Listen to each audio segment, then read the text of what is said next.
খৰগৰ দূতে আজি গায় প্ৰভুৰ এই জনমৰ গান।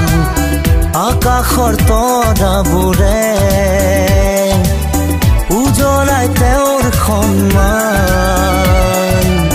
খৰগৰ দূতে আজি গায় প্ৰভুৰ এই জনমৰ গান।